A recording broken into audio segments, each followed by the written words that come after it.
오늘 말씀 같이 보겠습니다. 오늘 우리에게 주신 하나님 말씀은 요한복음 20장 24절로부터 29절까지 말씀입니다. 12제자 중에 하나로서 디두모라 불리는 도마는 예수께서 오셨을 때에 함께 있지 아니한지라.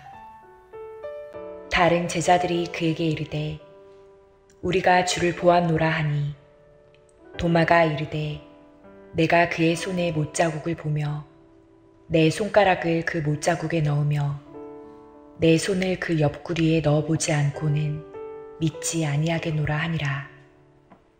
여드레를 지나서 제자들이 다시 집 안에 있을 때에 도마도 함께 있고 문들이 닫혔는데 예수께서 오사 가운데 서서 이르시되 너희에게 평강이 있을지어다 하시고 도마에게 이르시되 내 손가락을 이리 내밀어 내 손을 보고 내 손을 내밀어 내 옆구리에 넣어보라.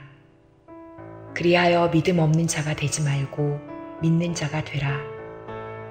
도마가 대답하여 이르되 나의 주님이시오 나의 하나님이시니이다. 예수께서 이르시되 너는 나를 본고로 믿느냐? 보지 못하고 믿는 자들은 복되도다 하시니라. 아멘. 우리 앞지절 인사할까요? 잘 오셨습니다. 사랑하고 축복합니다. 네, 우리가 벌써 이제 12월입니다. 이제 2주밖에 남지 않은 것 같아요. 참 이제 12월이 2024년이 참 빨리 그렇게 지나간다라는 생각이 듭니다. 여러분 2024년 돌아보시면 어떻습니까? 우리가 처음 출발할 때 자, 올해는 정말 그리스도인답게 신앙생활을 좀 잘 해야 되겠다 이런 다짐과 각오로 첫 시작을 했어요. 근데 어떻습니까? 그런 신앙의 길을 잘 걸어가고 계세요? 근데 뒤를 돌아보면 참 여러 가지 우리 신앙의 발목을 잡고 또 장애물이 되는 일들이 참 많았던 것 같아요. 여러분 무엇이 가장 그런 여러분의 장애물이 되고 또 발목을 잡는 그런 일이었습니까? 아마 어떤 분들은 야, 내가 앞날을 어떻게 살아가야 될까 많은 근심과 염려 가운데 또 발목이 잡힐 수 있고요. 어떤 분들은 지난 시간들을 돌아보면서 야, 내가 그때 왜 일들을 했을까? 그 후회 때문에 또 우리의 아쉬움이 남기도 합니다. 어떤 분들은 많은 이 분주한 이 세상 가운데 살아가면서 더 주님을 따라가야 하는데 이걸 놓친 것들이 너무 아쉬워하고 후회하는 그런 시간들이 있을 수도 있어요. 근데 여러분, 의심은 어떨까요? 의심. 우리가 지금까지 교회에서 늘 듣고 배워오기로 절대로 의심해서는 안 된다. 의심은 불신의 증거다. 이렇게 우리가 이야기를 들어왔지 않습니까? 근데 여러분, 우리가 의심을 잘 생각해 볼 필요가 있어요. 여러분, 의심에는 두 가지가 있습니다. 병적인 의심이 있고 합리적인 의심이 있어요. 여러분, 병적인 의심은 이런 겁니다. 의부증, 의처증 같은 거예요. 그러니까 늘 믿지를 못하는 겁니다. 여러분, 의부증, 의처증 또 이런 문제 때문에 어떤 일이 생깁니까? 지금도 끔찍한 그런 사건, 사고들이 사회만에 자꾸 실리게 되지 않습니까? 이 병적인 의심은 해결되고 치료받아야 돼요. 근데 합리적 의심은 조금 달라요. 이 합리적 의심 때문에 이제 과학이 발전하기 시작합니다. 또 이제 이 범죄자를 잡을 때도 합리적 의심 때문에 또 범죄자를 잘 잡게 되기도 해요. 여러분, 이 신앙에도 합리적 의심이 필요하다라고 이야기합니다. 기독교 변증가입니다. 오스기니스가 회의하는 용기라는 책을 썼어요. 거기 보면 이 회의, 다시 말하면 합리적 의심을 얘기합니다. 이것이 우리의 믿음을 더욱더 확실하게 하고 확증하고 견고하게 만든다. 이런 내용들이 기록되어 있습니다. 근데 우리가 혼동하는 게 있습니다. 여러분, 의심과 불신을 같은 걸로 생각해요. 여러분, 의심과 불신은 다른 겁니다. 여러분, 믿음이란 것은 전적인 신뢰를 의미합니다. 또 불신이라는 것은 전적인 거부예요. 그러면 의심은 뭐냐면 믿음과 불신 사이에서 이리저리 흔들리는 이제 그런 상태를 이야기를 합니다.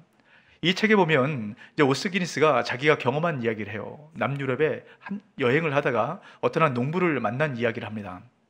농부가 한여름이에요. 땡볕이 내리쬐는 이때 나귀에게 아주 무거운 짐을 지우고 가파른 언덕길을 올라갑니다. 나귀가 너무 지치겠죠. 그러니까 나귀가 속도가 늦어지면 막 채근하면서 막 소리를 지르고 욕을 하는 겁니다.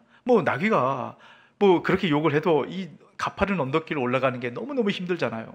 올라가다가 결국은 털썩 주저앉습니다. 그 나귀를 보고 채찍질을 하고 이 나귀에게 막 버럭 소리를 지르는 그 모습을 본 거예요. 근데 그러면서 그런 얘기를 합니다. 많은 사람들이 믿음을 이렇게 대한다는 거예요. 이걸 믿어야 되고 저걸 믿어야 되고 절대로 의심하면 안 된다. 이 믿음의 등 위에 많은 훈계와 교훈의 짐을 올려 세우고 조금이라도 의심하면 채찍질하면서 채근하는 그런 것을 믿음이라고 생각을 한다는 겁니다. 여러분, 그렇게 믿음 생활을 하다 보면 어느 순간에 한순간 이 나귀처럼 지쳐서 쓰러지고 말아요. 그래서 마지막으로 그런 이야기를 합니다. 회의 없는, 다시 말하면 의심 없는 믿음은 없다라는 겁니다. 이 의심을, 회의를 잘 이해하고 해결하고 풀어갈 때 믿음의 큰 성장을 이루게 된다라고 이야기를 해요. 여러분, 이 내용이 오늘 본문에 나오는 도마를 통해서 분명히 드러납니다. 여러분, 성경에 보면 의심하는 많은 사람들을 이야기를 해요. 근데 대표적인 사람이 도마입니다. 그래서 도마에게 늘 따라붙는 별명이 하나 있죠. 의심 많은 도마예요. 여러분, 우리가 요한복음 말씀을 함께 보고 있는데요. 이 요한복음을 보면 믿음에 대한 얘기를 굉장히 많이 합니다. 믿음의 개념이 아주 중요하기 때문이에요. 근데 우리가 믿음을 간혹 이렇게 생각합니다.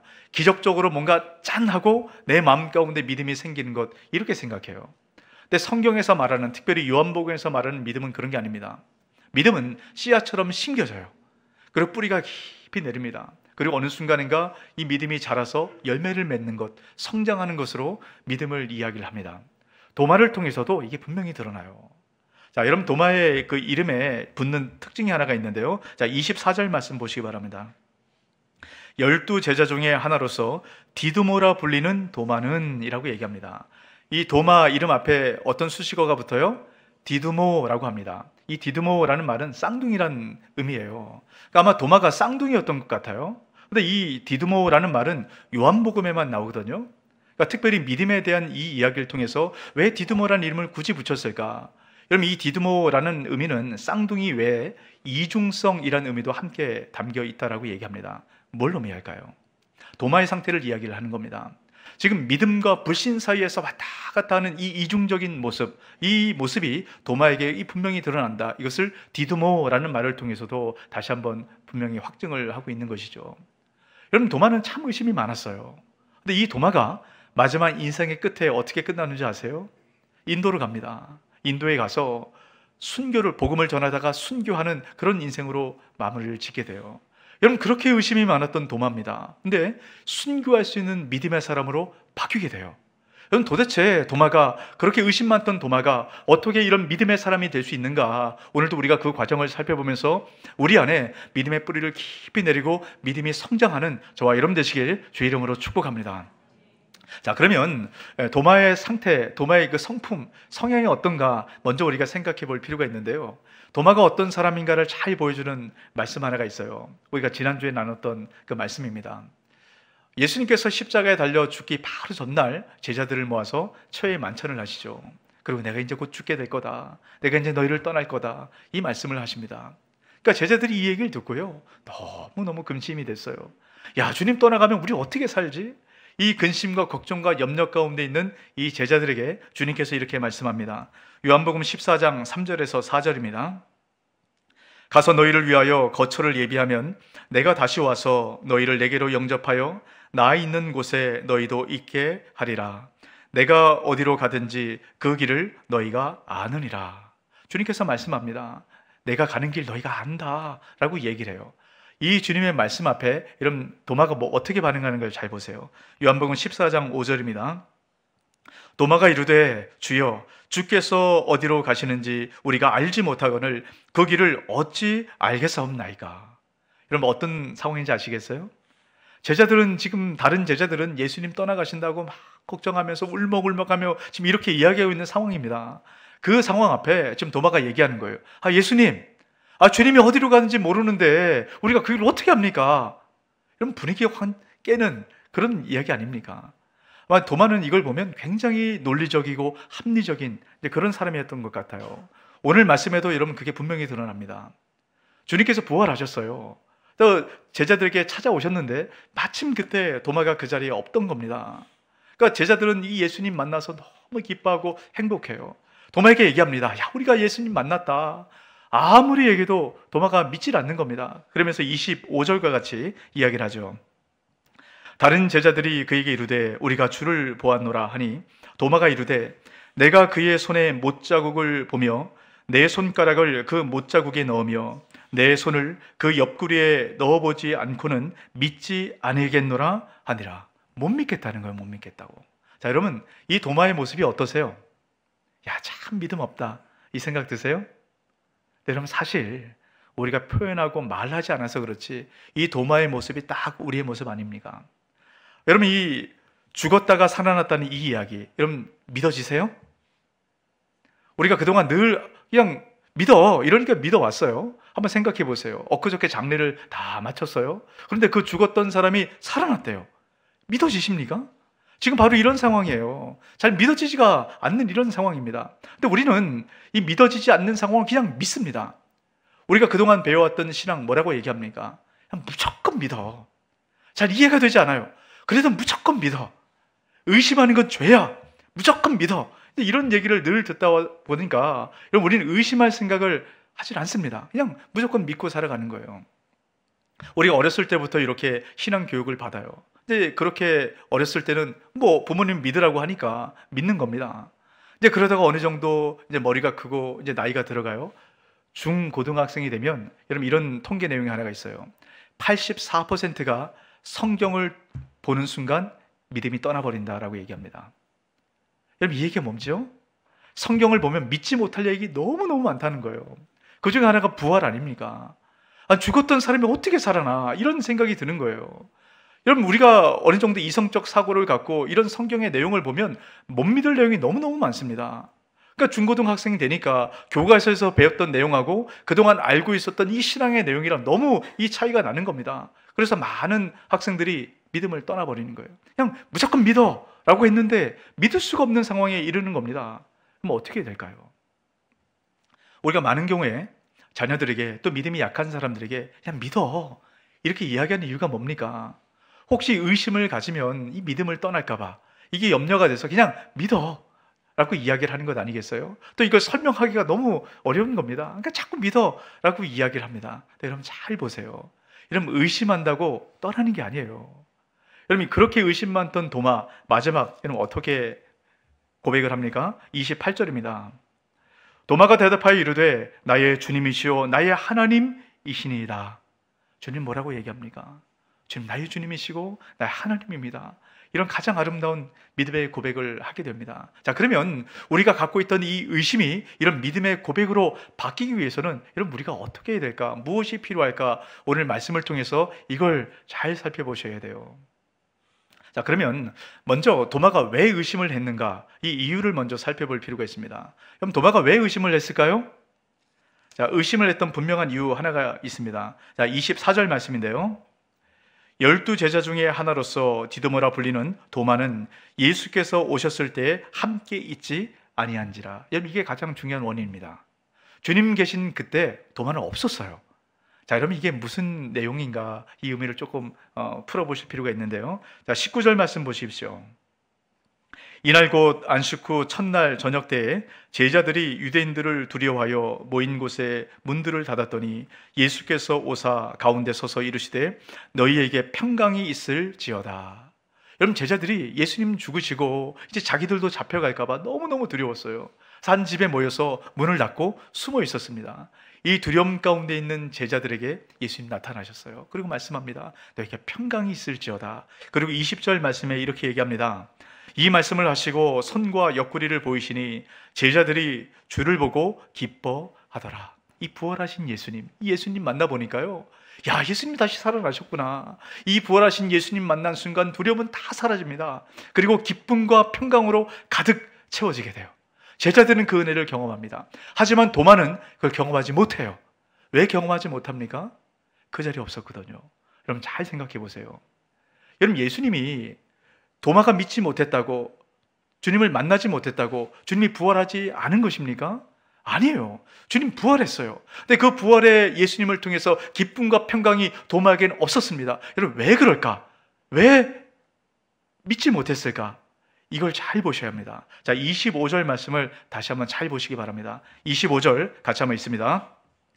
다른 제자들이 그에게 이르되 우리가 주를 보았노라 하니 도마가 이르되 내가 그의 손에 못자국을 보며 내 손가락을 그 못자국에 넣으며 내 손을 그 옆구리에 넣어보지 않고는 믿지 아니하겠노라 하니라. 자, 여러분 도마의 문제가 무엇인지 보이세요? 도마는 바로 눈앞에 있는 예수님을 봐야 한다는 거예요. 그리고 그 예수님을 만져봐야 믿겠다는 겁니다. 안 믿겠다는 게 아니에요. 눈앞에 있는 예수님 보이면 믿겠다는 거고 만져지면 믿겠다는 겁니다. 그럼 이 말씀 안에 도마의 믿음 상태가 명확하게 드러나요. 지금 도마의 믿음은 어린 아기와 같은 그런 믿음의 상태입니다. 이런 발달 심리학에 보면 대상 영속성이라는 이 중요한 개념을 이야기합니다. 여러분 좀 표현이 어렵게 느껴지시죠? 네, 여러분 중요한 내용이기 때문에 잘 한번 들어보세요. 대상 영속성이 뭐냐면 우리가 눈에 보이고 또 만져지지 않는다 할지라도 그게 존재하는 걸 아는 겁니다. 여러분 우리는 어린 아이들이 태어나게 되면 몇 개월 동안은 아기들은 당장 눈앞에 있는 것 이것만 존재한다고 믿어요. 어린 아기들 한번 가만히 보세요. 아기들을 보면 눈앞에 있는 이 장난감 딸랑이를 갖고 앞에서 막 이렇게 흔듭니다. 그러다가 뒤로 싹 감추면 아기들이 어떻게 해요? 막 울어요. 이게 없어졌다라고 생각을 하는 겁니다. 눈앞에 보여야 믿어요. 그러다 다시 딸랑이를 막 흔들면 너무 좋아해요. 근데 그러다가 8개월에서 1년 정도 지나가면 어떻습니까? 앞에서 막 이렇게 흔들다가 뒤로 싹 감추면 어떻게 해요? 네, 찾아와요. 뒤에 있는 걸 아는 겁니다. 이게 대상 영속성이에요. 아이들 장난칠 때도 마찬가지죠. 문 뒤에 이렇게 싹 숨어 있다가 아이를 보고 이렇게 딱 나타나면 이제 엄마 아빠가 있는 걸 알아요. 또 문 뒤로 숨으면 아이가 그걸 모릅니다. 그래서 막 울어요. 근데 8개월에서 1년 정도 지나면 뒤에 숨어 있어도 엄마 아빠가 저기 있는 걸 아는구나. 찾아오든가 또 울지 않습니다. 그러니까 대상 영속성이란 것이 잘 생겨졌기 때문이에요. 그럼 이게 아이들이 자랄 때 너무너무 중요합니다. 이게 제대로 생겨지지 않으면 엄마 아빠가 눈앞에 보여지지 않으면 없다고 생각해요. 나를 버렸다고 생각합니다. 여러분 그래서 늘 불안하고 우울해요. 이걸 분리불안이라고 얘기합니다. 이런 분리불안을 경험한 아이들은 성장하면 굉장히 낯가림이 심해요.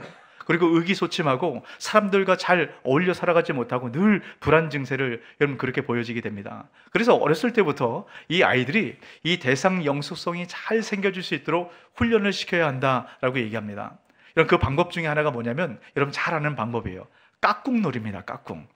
여러분 이렇게 아이들을 볼 때 눈을 이렇게 가리고 있으면 아이들이 엄마 아빠가 없다라고 생각해요. 그러다가 이게 열면 깍꿍 이러면 죄송합니다. 여러분들 이상하게 보지 마시고 깍꿍 이러면 아이들이 엄마 아빠가 없다가 나타났다 해서 너무 좋아해요.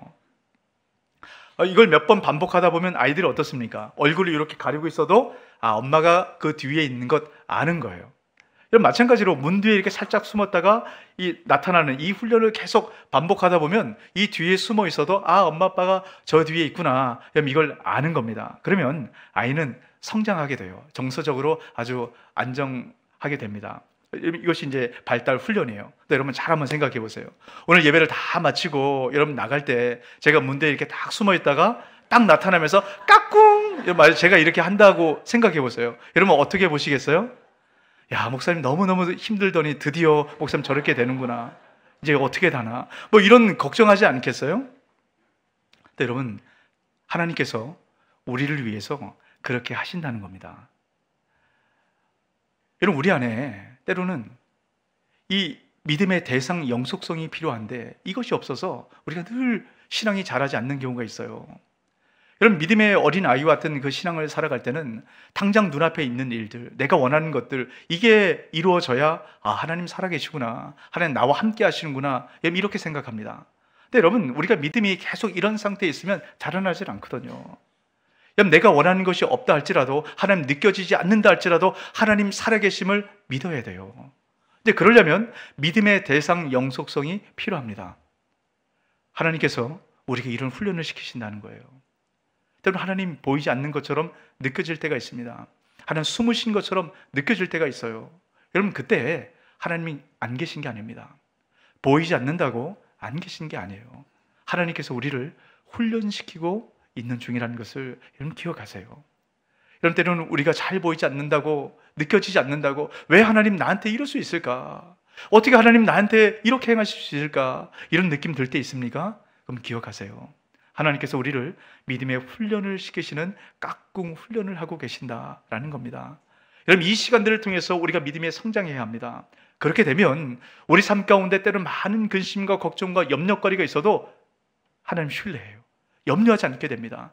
이 믿음의 귀한 성장을 이루어 가시는 저와 여러분 되시길 주의 이름으로 축복합니다. 여러분, 이 은혜를 경험하기 위해서 여러분 우리가 해야 될 중요한 일이 있어요. 가장 중요한 겁니다. 부활의 예수님을 만나야 돼요. 자, 여러분 19절 말씀 보십시오. 이날 곧 안식 후 첫날 저녁 때에 제자들이 유대인들을 두려워하여 모인 곳에 문들을 닫았더니 예수께서 오사 가운데 서서 이르시되 너희에게 평강이 있을지어다. 자, 지금 보면 제자들이 다 문을 닫아두고 있습니다. 여러분, 문을 닫아두고 있다. 이것은 제자들의 영적 상태를 그대로 보여주고 있습니다. 너무너무 두려운 거예요. 두려움 가운데 문이 닫혀 있습니다. 그 두려움 가운데 있는 제자들을 예수님 찾아오셨어요. 그래서 제자들에게 평강과 기쁨을 허락해 주십니다. 여러분, 주님께서 다시 한번 이 제자들을 찾아오십니다. 자, 26절 말씀인데요. 여드레를 지나서 제자들이 다시 집 안에 있을 때에 도마도 함께 있고 문들이 닫혔는데 예수께서 오사 가운데 서서 이르시되 너희에게 평강이 있을지어다 하시고. 자, 이러면 어떻습니까? 19절, 다시 말하면 첫 번째 제자들을 방문했을 때 또 두 번째 방문했을 때 똑같습니다. 근데 왜 주님께서 두 번 방문하셨을까요? 26절에 보면 똑같이 문이 닫혀 있다라는 표현을 사용해요. 이것은 도마의 영적 상태를 그대로 보여주는 겁니다. 의심 때문에 마음의 문이 닫혀 있는 거예요. 도저히 믿어지지가 않는 겁니다. 그때 주님께서 도마를 위해서 찾아오신 겁니다. 이미 다른 제자들은 부활하신 주님 만났어요. 기쁨과 평강이 있습니다. 그런데 이 평강을 누리지 못하는 도마, 이 한 사람을 위해서 주님께서 찾아오신 거예요. 이 주님께서 저와 여러분을 찾아오십니다. 때는 의심 때문에, 때는 염려 때문에, 때는 근심 때문에, 불안 때문에 도저히 주님이 믿어지지 않는 이 상황 가운데 있는 우리에게 찾아오세요. 그리고 우리에게 이렇게 말씀합니다. 요한계시록 3장 20절 같이 한번 있습니다. 볼지어다 내가 문 밖에 서서 두드리노니 누구든지 내 음성을 듣고 문을 열면 내가 그에게로 들어가 그와 더불어 먹고 그는 나와 더불어 먹으리라. 아멘. 주님께서 우리에게 찾아오세요. 마음의 문을 닫고 있는 우리에게 찾아오셔서 계속 마음의 문을 두드리십니다. 그래서 우리가 이 마음의 문을 열고 부활하신 주님 만나면 그 기쁨과 평강 가운데 채워지게 되는 것이에요. 여러분, 이 주님 만나게 되시길 주의 이름으로 축복합니다.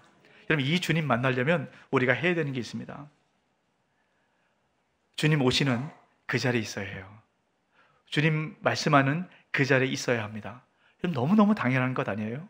주님 만나려면 주님 계신 그곳에 우리가 있어야 합니다. 주님 말씀하는 그 자리에 있어야 해요. 너무너무 당연한 것인데 우리가 이걸 놓치고 살아갑니다. 여러분, 도마를 잘 보세요. 첫 번째 예수님께서 오셨을 때 도마는 그 자리에 없었습니다. 그렇기 때문에 부활하신 주님을 만나지 못한 거예요. 여러분, 만약에 두 번째 주님 오시는 그 자리에 도마가 없었다고 생각해 보세요. 두 번째도 도마는 믿음을 갖지 못합니다. 주님을 만나야 해요. 만나려면 주님 오시는 그 자리에 있어야 합니다. 주님 말씀하는 그 자리에 있어야 해요. 그러면 믿음이 생기는 겁니다. 로마서 10장 17절 세 번역으로 이렇게 말씀합니다.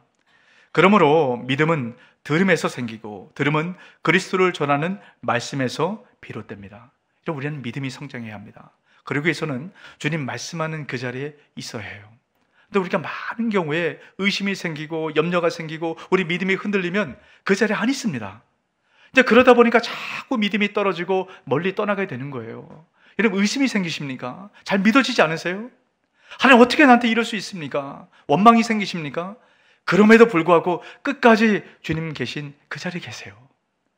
그러면 부활하신 주님 만날 때 믿어지지 않던 것, 이해되지 않던 것, 그게 믿어지고 이해가 됩니다. 그걸 말씀하는 그 자리에 있으면 돼요. 우리 자녀들도 마찬가지입니다. 믿음에 성장하다 보면 자꾸 의심할 때 있어요. 이게 믿어지지 않는데 어떻게 믿냐고 이야기를 합니다. 특별히 사춘기가 되면 우리 자녀들 그러거든요. 도저히 믿어지지 않는데 내가 엄마 아빠 신앙 때문에 내가 이 신앙을 해야 되냐고 이렇게 말할 때가 오게 됩니다. 그럼 그때 기억하세요. 아, 이 아이가 지금 믿으면 한 단계 더 도약을 하려고 준비하는 중이구나. 이러면 의심한다고 염려하지 마세요. 이때 주님 만날 가장 중요하고 좋은 때입니다. 근데 이때 중요한 게 있어요. 필요한 게 있습니다. 기억해야 될 게 있어요. 주님 만나는 그 자리에 머물러 있도록 해야 돼요. 주님 말씀하시는 그 자리에 머물러 있도록 해야 합니다. 여러분, 그것만 놓치지 않으면 어느 순간인가 주님을 만나고 주님을 아는 그때가 오게 돼요. 여러분, 이 자리만 놓치지 않으면 됩니다.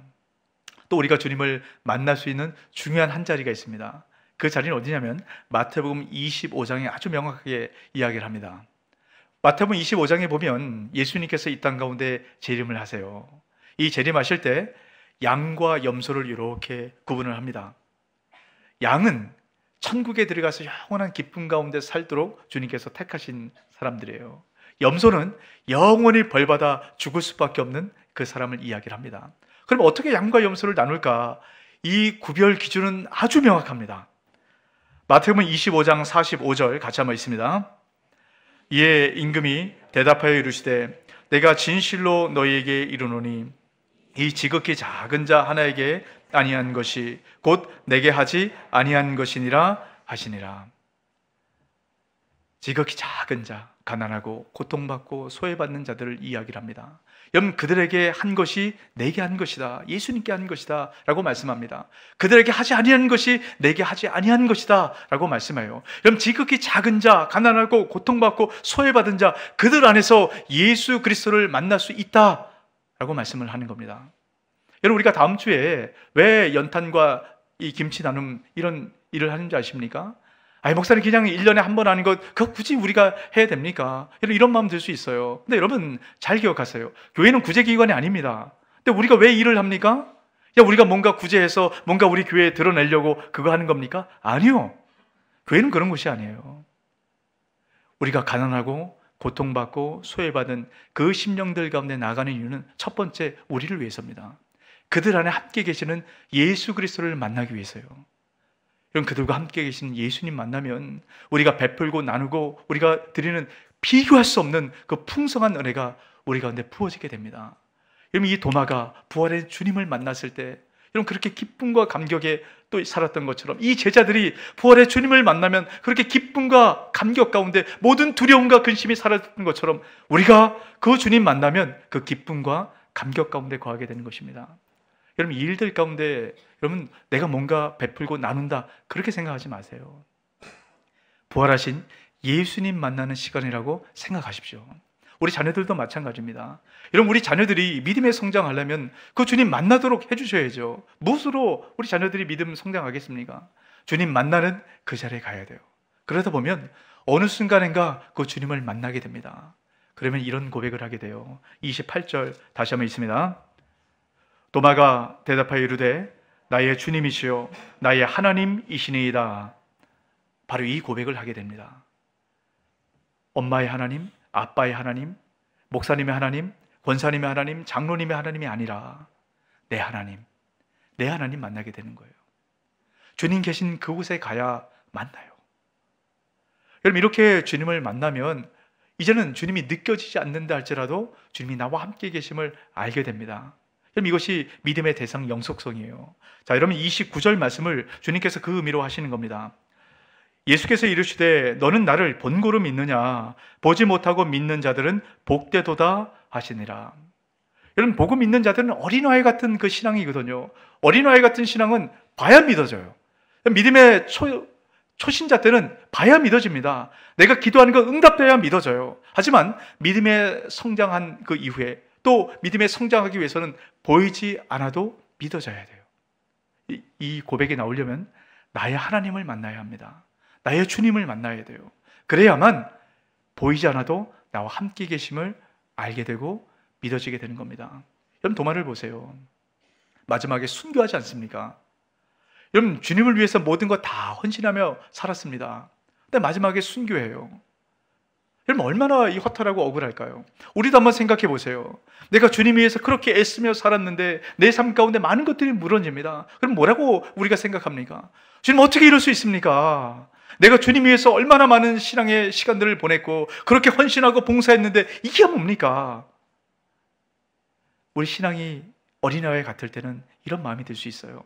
하지만 신앙이 성장한 이후에는 이런 고백을 하지 않습니다. 도마처럼 보이지 않지만, 느껴지지 않지만 주님께서 나와 함께 하심이 믿어지기 때문이에요. 그러면 그 순교의 믿음이 아무것도 아니게 되네요. 그 순교의 자리가 아무것도 아닌 그 믿음의 길을 걸어가게 되는 것이에요. 주님 만나면 됩니다. 우리가 보이지 않는다고 주님 안 계신 게 아니에요. 주님 계시는 그 자리에 가서 주님 만나면 됩니다. 주님 말씀하시는 그 자리에 머물러 있으면 돼요. 다른 거 필요 없습니다. 그러면 어느 순간인가 그 주님 믿어지게 돼요. 나의 주님, 나의 하나님, 이 고백을 우리가 고백하게 됩니다. 그러면 주님께서 느껴지지 않고 보이지 않는 것 같은 그 상황 가운데도 여전히 나와 함께하고 내 인생을 이끌어 가시는 그 주님이 기대되고 믿어지고 주님 주시는 평강과 기쁨의 삶을 살아가게 됩니다. 이 은혜가 저와 여러분과 풍성하게 함께하게 되시길 주 이름으로 축복합니다. 아멘. 이 말씀을 기억하시면서 우리 함께 찬양하고 기도했으면 좋겠어요.